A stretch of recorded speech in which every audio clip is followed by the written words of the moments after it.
Welcome back to another episode of our little thing. This is a very good, interesting episode for you.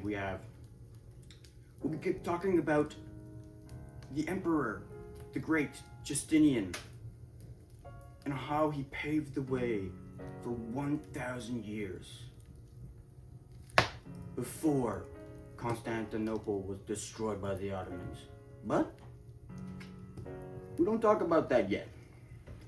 I'm still salty. Right? Anyways. Next part.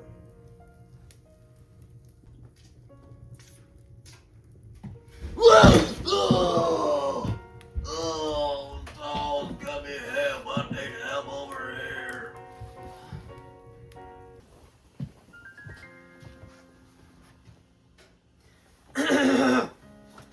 Justinian was born to a poor family in what is now northern Macedonia. And he wasn't named Justinian, he was actually this name, which I cannot pronounce, and I do not bother to learn. Anyways, his father and mother, like I said, were notably poor, and they didn't really matter at all to the rest of Justinian's story. But his father's brother, Justin, took a liking to him, and sort of became his surrogate father later on. Justinian's father's brother, named Justin, would join the military after moving to Constantinople with the rest of his family, including Justinian. After that, he would become a member of the elite guard, which personally protected the emperor.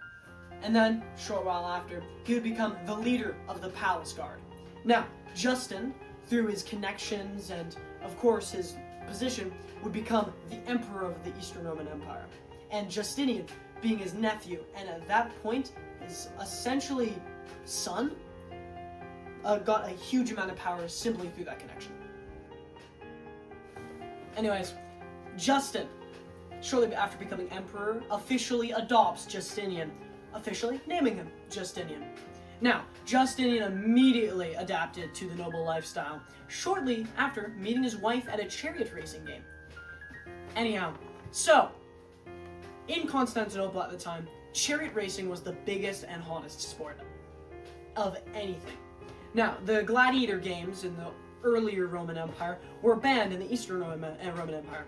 So, the chariot racing took up the major sport in the empire, and it was super popular. The two teams were the Reds and the Blues, and they served as the organizations and the teams of which raced.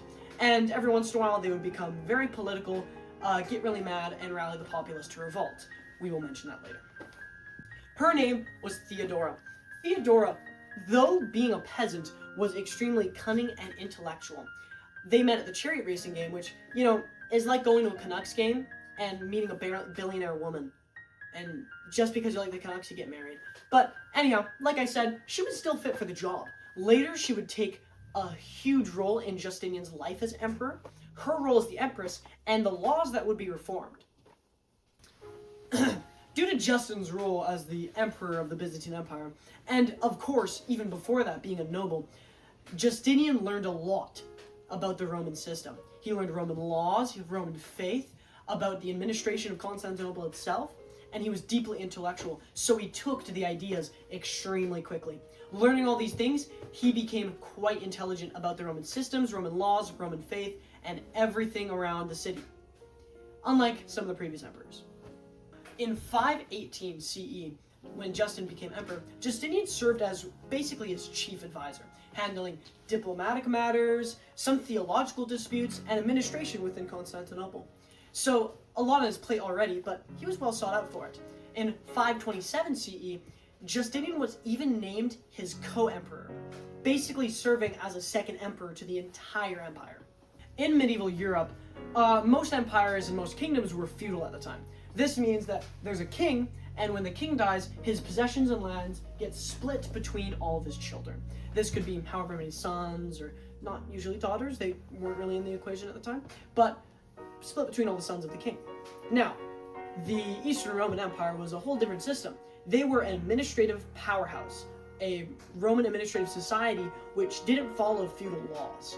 So succession was a lot more interesting at the time. Tell me one. Ready when you are.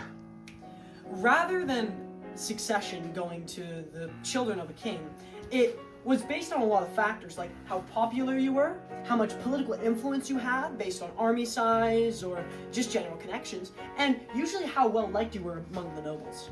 But Justin naming Justinian as the co-emperor was basically Justin saying, Justinian is so good at the job he does, he should already be emperor.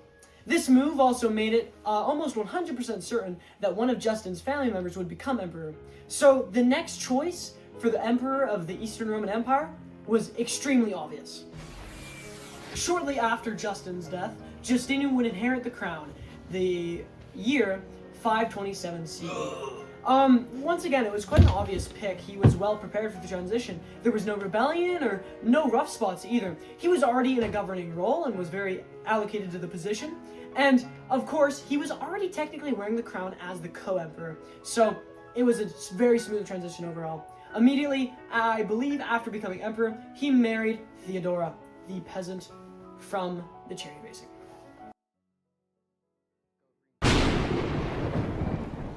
Now here's where Justinian really did his thing. When Justinian became emperor, the law system of the Roman world was a disaster. And I mean a disaster. Nearly 1,000 years of laws stacked up on top of each other. Different emperors making different rules, some contradicting each other. Some outdated, and some just straight up confusing. Judges didn't always know which law to apply. Lawyers argued over interpretations from a century ago. It was messy. So in 529 CE, Justinian decided he was going to fix it. He appointed a commission led by the legal scholar Tribonian. Their job was simple in theory, but insane in practice, gathering all existing Roman laws, removing contradictions, organizing them, and making one clear official version. This became known as Corpus Juris Civilis, or the body of civil law. Christianity also influenced law. Some changes made were that laws were supported by the Christian church, some pagan practices were restricted, and church authority was legally recognized. Overall, Justinian blended Roman law with Christian values.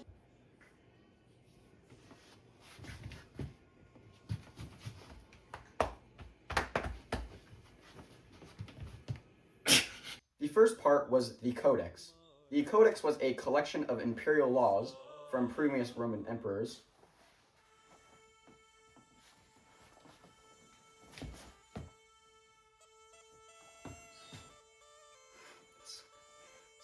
Keep going. They cut out the outdated ones, removed duplicates, and made one official legal code. If it wasn't in the Codex, it wasn't law. Justinian's authority immediately increased its strength, because the law was now clearly came from the emperor. Then came the Digest. The Digest gathered writings from Rome's greatest legal scholars over centuries. Instead of judges arguing over a pile of scrolls and different opinions, everything was summarized and standardized. It basically said, here, this is the official interpretation now. After that came the Institutes. The Institutes were actually a textbook. Justinian didn't just fix the law, he standardized how the law was taught. Future lawyers and officials would learn from the same material. That kept the system consistent across the empire. And what this did was huge. It made property law clearer, it made contracts more reliable, it organized inheritance rules, it defined marriage laws more clearly under Christian influence, women were given stronger protections in certain areas of property and inheritance, divorce rules were clarified, even slavery was regulated more strictly than before. The empire had one legal identity, and that identity flowed from Justinian. Then, right as he's organizing the entire legal system, everything explodes. Like I said before, chariot racing in Constantinople was the hottest sport, and this sport engulfed a lot of the life of the people living in Constantinople. And Justinian took an odd approach to the sport. He heavily taxed it. There were a lot of basically judges and refs who were very corrupt in the sport, and he would punish the members and the participants in the sport quite heavily for some things they did, especially since the Blues and the Greens weren't exactly law-abiding citizens. So, in January of 532, a bunch of the players and participants on both the Green and the Blue side were essentially to be executed live during the game. The crowd began to chant victory when the players were about to be executed.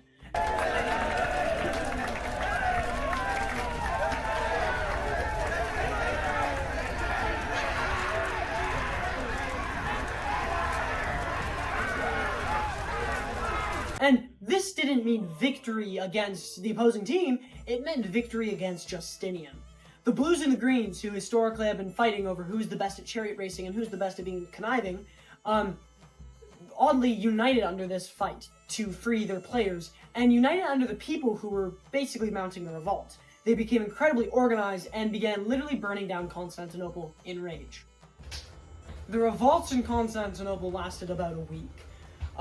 The people burnt down basically everything, the government administration buildings, the churches, almost everything in Constantinople. A rival emperor was proclaimed, and Justinian was thinking about leaving the city itself. He was dissuaded from this by his wife, who famously said, "Royal purple, it's a fine burial shroud." With Constantinople burning down, even the Hagia Sophia was burning, the largest church in Constantinople, which inevitably burnt to the crisp. But Justinian's general, Belisarius, had an amazing idea and was able to trap the rioters along with the two teams within the plaza that hosts the chariot racing, known as the Hyperdome, something like that. I'm done. With this plan, the 30,000 rioters were killed within the plaza. The riot was absolutely and decisively crushed. Justinian had to rebuild Constantinople from the ground up, essentially. So he began doing reforms. He strengthened central administration, gave money and budgets to rebuild the city itself, and additionally, after the stabilization of Constantinople, went on to reconquer some Roman territories. In the end, his military slightly came out stronger from this revolt, making sure that they were able to reconquer core territories to the empire, and later continue onwards. And then, of course, Justinian went on to found new laws. After the Nika revolt was crushed and Constantinople was rebuilt, including the massive reconstruction of the Hagia Sophia, Justinian wasn't done with legal reform, because law doesn't stop evolving. After the Codex, Digest, and Institutes were completed, Justinian continued issuing new laws throughout his reign. These later laws became known as the Novelle.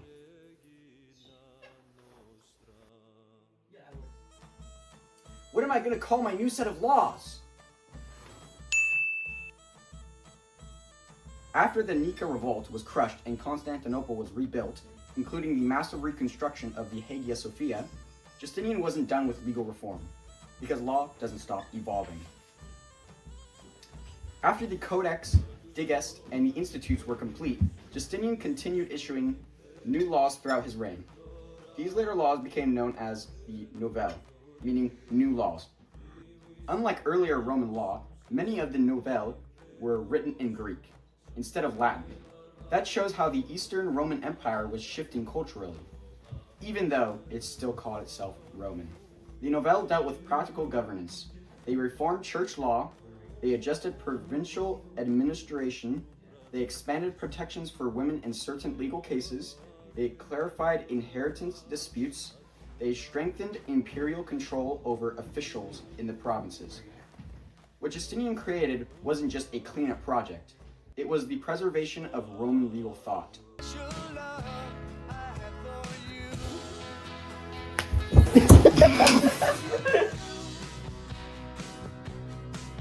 Centuries later, when Western Europe began rebuilding structured legal systems, scholars rediscovered Justinian's Code.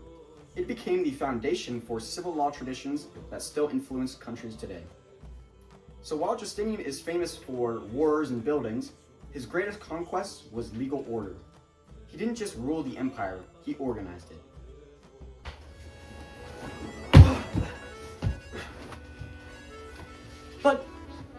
Justinian did not rule alone. His beloved wife, Theodora, was far more than a ceremonial queen. She became one of the most influential women in Roman history ever.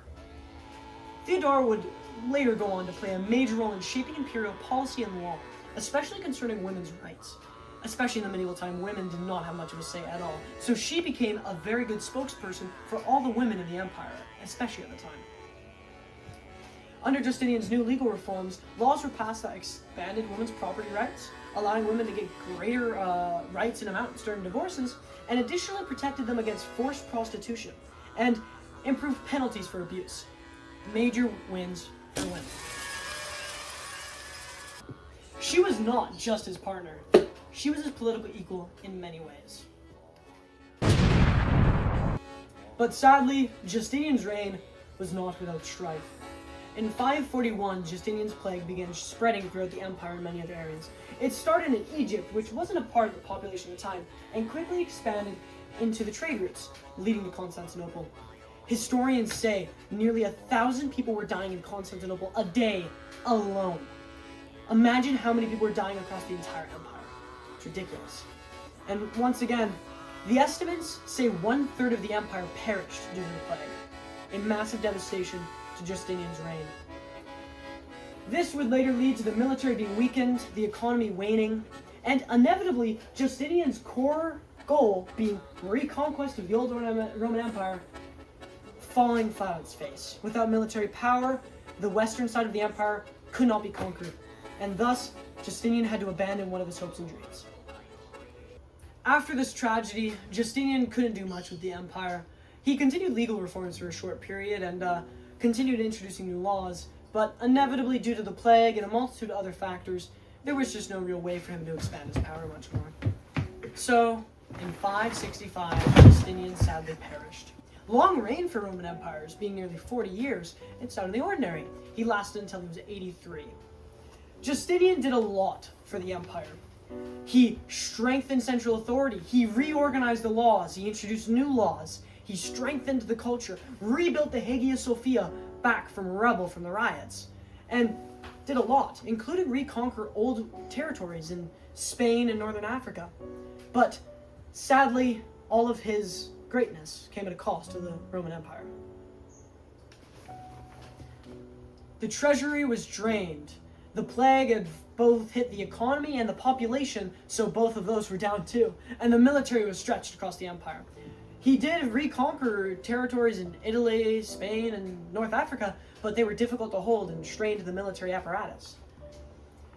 After his death, Justin II took power. Notably, another reason is because Justinian never actually had any kids, so though he was wildly popular and did very good for the empire, he never had a chance to maybe get one of his sons in power. Justin II took control of a powerful empire on the outset that looked vastly wealthy and ready to conquer the world, yet had all these problems and was weak on the inside, really. The Italian holdings would fall to the Lombards under Justin II, and Islamic countries would take over the North African territories. Inevitably, Justinian did a lot of good things for the empire, but historical circumstances don't care about how great a leader is. When a plague hits, a revolt happens as well, and a multitude of other factors, sometimes even a great emperor can't overcome those difficulties. Oh, yeah, I should leave now. I forgot that that's my last line. Wow. Justinian's Code has many long and impactful impacts on Canadian law and the rest of the world. Although we don't see many direct connections from the code itself, many legal processes are still used to this day. One process that is still used in Canada and other parts of the world is the codification concept. The codification concept is the idea of organizing all laws into a written, clear, and accessible formal document that anybody, including citizens, can easily understand and use. Canada's criminal code is the perfect example of the codification concept in Canada used to this day. Enacted in 1892, the criminal code is a written, accessible, and united formal document running through the Canada's criminal laws. The Civil Code of Quebec is a pretty prime example of the codification process that kind of originates from Justinian's Code. So, Quebec's civil law goes through individual or businesses regarding rights, obligations, and compensation rather than public crimes. It could cover areas like contracts or injury. So it came into effect in 1994, and it replaced the Civil Code of Lower Canada, which has been enforced since 1866. It's a cornerstone of Quebec's private law principles, expressing property rights and individual civil obligations. The Civil Code of Quebec roots from the Napoleonic Code. The Napoleonic Code was enacted in 1804 by Napoleon Bonaparte as a French civil law system. And this replaced France's feudal legal system with an accessible, rational code. It established principles such as property rights, equality of all male citizens before law, and the freedom of contract, which allows groups or individuals to make binding contracts without government restriction. The Napoleonic Code was a pretty crucial part of French law and drew heavily from Justinian's Code, emphasizing clarity and accessibility in legal statutes. The influence is evident in civil law systems where legislation, rather than judicial precedent, serves as a primary source of law. Another impact on Canada and many other countries Justinian had on the law is the presumption of innocence. The presumption of innocence is the idea that if accused of breaking the law, you're legally innocent until you are proven guilty of that crime. This is meant to stop wrongful criminal convictions and to stop the accused from being treated as guilty until proven to be, by taking away the burden of proof from the accused. This has roots from Roman law, as we can see by looking in the Digest of Justinian, commissioned in 530 AD. Justinian's Code is an extremely important part of history and has influenced many of us as we live today, either through ideas such as the codification concept or through law systems that have cycled over time.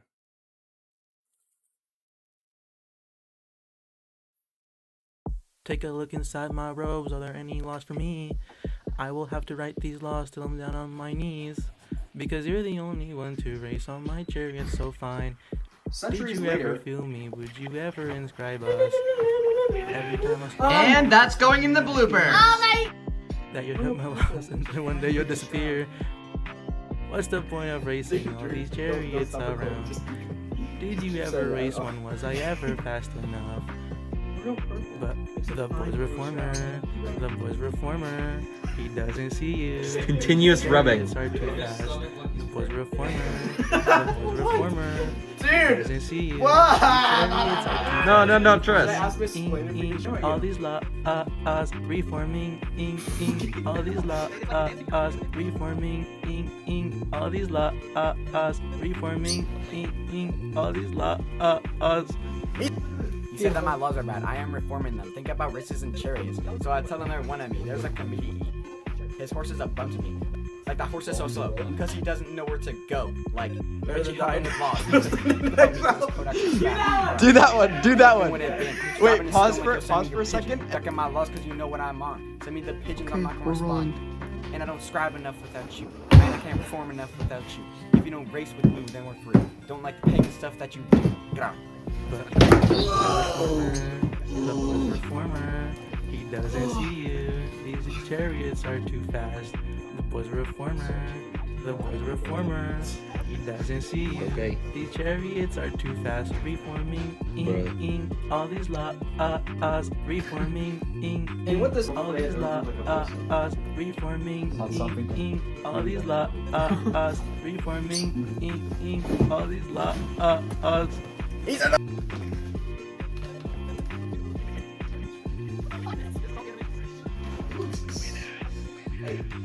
on my back.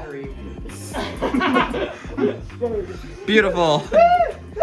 Oh shoot. Let me see what the. I wasn't ready. Sorry.